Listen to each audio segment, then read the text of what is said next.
नमस्कार। आप सभी के हमारे YouTube चैनल CDR में बहुत बहुत स्वागत है। और आज की इस वीडियो में BA BCom BSc first semester skill development commercial Hindi का यूनिट 2 कंप्लीट करेंगे। अभी तक हमने क्या है, पिछले वीडियो में यूनिट 1 कंप्लीट कर लिए थे। आज की इस वीडियो में यूनिट 2 हमारा कंप्लीट करने का पूरा उद्देश्य है। तो आइए स्टार्ट करते हैं। कॉमर्शियल हिंदी है ना, कॉमर्शियल हिंदी पढ़ना है ना, पेपर की तैयारी करनी है ना, एग्जाम देना है, तो घबराइए मत, हम आपके साथ हैं। तो आइए चलिए पढ़ते हैं कॉमर्शियल हिंदी, है ना, पढ़ना है ना। चलिए, तो आज की इस वीडियो में यूनिट 2 में हम पढ़ेंगे संचार के प्रकार एवं उद्देश्य, यानी कम्युनिकेशन के टाइप्स और उसके ऑब्जेक्टिव, है ना। कम्युनिकेशन कितने प्रकार का होता है, संचार कितने प्रकार का होता है, उसका उद्देश्य क्या होता है। चलिए आइए पढ़ते हैं। तो इसमें हम पढ़ेंगे सबसे पहले संचार का क्या उद्देश्य है। थोड़ा सा इसको कलर चेंज कर लेते हैं, थोड़ा सा आप लोग को देखने में हो सकता है कि दिक्कत हो, है ना। तो उसको देखते हुए जो है हम इसको थोड़ा सही कर लेते हैं। इसमें एडिट, एक सेकंड बस, आप लोग का समय लेंगे, ज्यादा नहीं लेंगे, है ना। घबराने की जरूरत नहीं होगी आप लोग को। हाँ चलिए, आ गया, सही हो गया ना, मस्त एकदम। चलिए, हाँ, तो हम लोग कहा थे, सबसे पहले हम पढ़ेंगे संचार का उद्देश्य, कि हम भाई कम्युनिकेशन, संचार सबको पता होगा कि जब दो व्यक्ति आपस में मिलकर किसी एक विषय पे बात करते हैं, किसी एक टॉपिक पे बात करते हैं, तो उसको कम्युनिकेशन कहते हैं, यानी संचार कहते हैं। यही बात होता है ना, यही बात है ना, हाँ यही बात होगा। संचार का मतलब ये होता है, हम यहां बात करेंगे संचार के उद्देश्य की, कि अगर हम किसी से कम्युनिकेशन कर रहे हैं, कम्युनिकेट कर रहे हैं, बात कर रहे हैं, उसका क्या ऑब्जेक्ट हो सकता है, क्या उसका उद्देश्य हो सकता है, टारगेट क्या हो सकता है। तो टारगेट की बात करते हैं तो पहला हमारा संचार का उद्देश्य होता है जानकारी देना। अगर हम किसी से बात कर रहे हैं, यानी कुछ उसको हम इंफॉर्मेशन दे रहे हैं, जानकारी दे रहे हैं। अगर हम आपसे भी बात कर रहे हैं तो कहीं ना कहीं आपको जानकारी दे रहे हैं, यहाँ पे इंफॉर्मेशन आपको पास जा रहा है।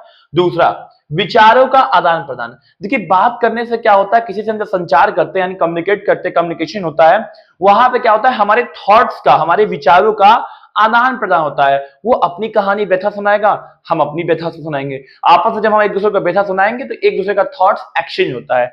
तीसरा क्या होता है, भावनाओं की अभिव्यक्ति। हम कम्युनिकेशन में क्या करते हैं, अपने इमोशन, अपने फीलिंग्स को क्या करते हैं, अभिव्यक्ति यानी एक्सप्रेस करते हैं। कम्युनिकेशन में सबसे बड़ी बात ये भी होता है, हम जब बात करते हैं ना, कहीं ना कहीं हमारे अंदर का फीलिंग जो होता है वो उसको पता लगता है।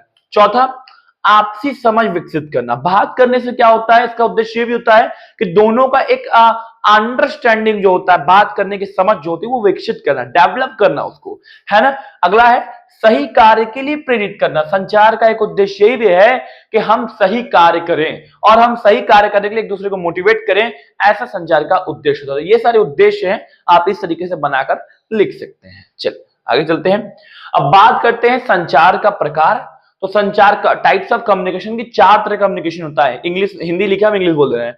मौखिक संचार, इसको इंग्लिश बोलते हैं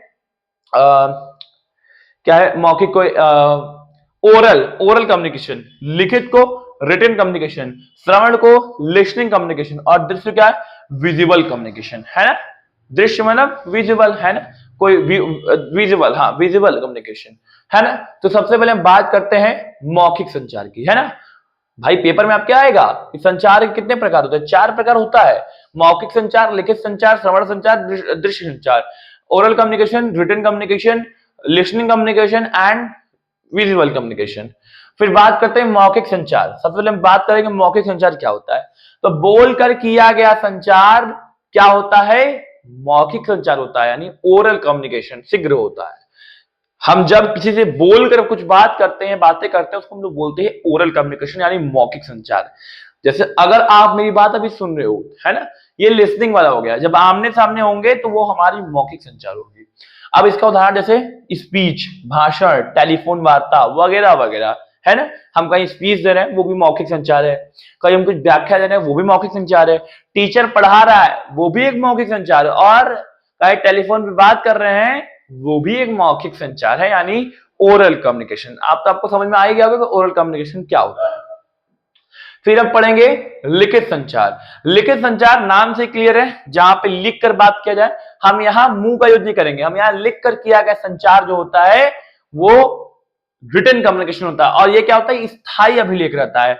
एक बार जो लिख दिए वही रहेगा, वही आपका कम्युनिकेशन हो जाएगा। जैसे उदाहरण के लिए पत्र, ईमेल, सूचना। अभी बताइए किसी और लेटर भेजें, क्या उसको चेंज कर सकते हैं, नहीं। उस लेटर चला गया, हो गया, टाटा बाय बाय, है ना। तो वो ऐसा वाला ईमेल, मैसेज, चैटिंग भेज दिए, वो आपका रिटन कम्युनिकेशन होता है, लिखित संचार होता है। एक बार अगर आपने बोल दिया हम तुमको नहीं पसंद करते, यानी कि हम तुमको नहीं पसंद करते। अब आप वहां पे यह नहीं लिख सकते हैं कि हम तुमको पसंद करते हैं। हम तुमको नहीं पसंद करते यानी निगेटिव में चला गया तो चला गया, पत्र गया, जा, टाटा बाय बाय, है ना, उसको लिखित संचार कहते हैं, यानी रिटन कम्युनिकेशन। अब उसके बाद हम पढ़ेंगे श्रवण संचार। श्रवण संचार को इंग्लिश बोलते हैं लिसनिंग कम्युनिकेशन। क्या बोलते हैं? Listening communication. अब लिसनिंग कम्युनिकेशन में क्या होता है कि ध्यान पूर्वक सुनना और समझ के लिए आवश्यक। हम किसी व्यक्ति को क्या कर रहे हैं, ध्यान से सुन रहे हैं कि क्या बोल रहा है, हाँ हाँ ऐसे ऐसे, उसको क्या बोलते हैं हम लोग? लिसनिंग कम्युनिकेशन बोलते हैं, यानी श्रवण संचार बोलते हैं। क्या बोलते हैं? श्रवण संचार बोलते हैं, है ना। उदाहरण के लिए हम क्लास में बैठते हैं और टीचर पढ़ाते हैं तो हम क्या करते हैं, वहां वन वे कम्युनिकेशन हो जाता है, मतलब एक तरह से वो सुनना होता है, वो लिसनिंग कम्युनिकेशन होता है। यहां पर भी एक तरह से देखा जाए लिसनिंग कम्युनिकेशन है, क्योंकि मैं यहां बोल रहा हूं और आपसे सुन रहे हो, उसको लिसनिंग कम्युनिकेशन कहते हैं, श्रवण संचार कहते हैं। अब बैठक, कहीं मीटिंग में गए, वहां भी सुन, मतलब जहां पे आपको सुनना हो वहां उसको लिसनिंग कम्युनिकेशन कहते हैं, एक तरफा कम्युनिकेशन होगा वहां पे।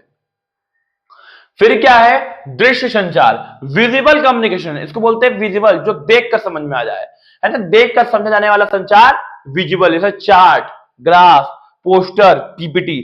अब देखिए जैसे आपको यहाँ पे दिख रहा है, अगर मैं न बोलूं तो क्या आप पढ़ पाएंगे? हाँ पढ़ पाएंगे। तो जहां हम किसी चीज को देखकर समझ जाएं, कोई डायग्राम है, ड्राइंग है, चार्ट है, ग्राफ है, पोस्टर पेपर है, उसको देख कर समझा क्या है, तो वो वहां पे विजिबल कम्युनिकेशन होता है, दृश्य संचार होता है। बस ये चार संचार आपके हैं, है ना।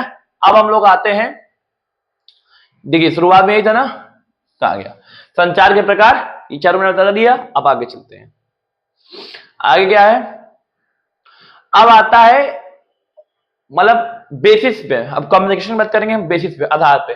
पहला आता है पहुंच के आधार पे संचार, इसमें चार होता है, अंतरवैयक्तिक, अंतरव्यक्तित्व, समूह संचार, जन संचार। पहले हम पढ़ेंगे अंतरवैयक्तिक। अंतरवैयक्तिक में क्या होता है? इंटरपर्सनल कम्युनिकेशन, जो खुद से व्यक्ति का स्वयं से संवाद होता है, वो होता है अंतरवैयक्तिक, इंटरपर्सनल कम्युनिकेशन। जब हम कुछ बातें अपने आप से करते हैं, अपने सोचते हैं, यानी आत्मचिंतन करते हैं या कोई डिसीजन लेते हैं, वो हो जाता है इंटरपर्सनल कम्युनिकेशन।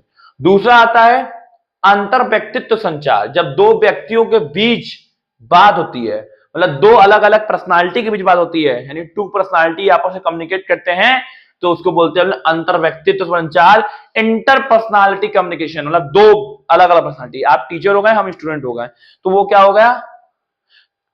अंतरव्यक्तित्व संचार हो गया, यानी शिक्षक छात्र मित्रों की बातचीत, ये इंटरपर्सनल कम्युनिकेशन है।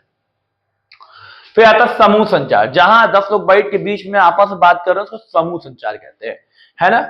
फिर क्या आता है जन संचार, जहां हम जनता के बीच में बैठकर कोई बात बोले या करें या उसको बताएं, उसको जन संचार कहते हैं। जैसे यहाँ पे टेलीविजन है, रेडियो है, समाचार पत्र, सोशल मीडिया वगैरह वगैरह। अब यार धन्यवाद है ना, बस यही सारा चीज है, बस पहुंच के आधार पे था, है ना। पहुंच के बताई दी, चार्ट होता है ना।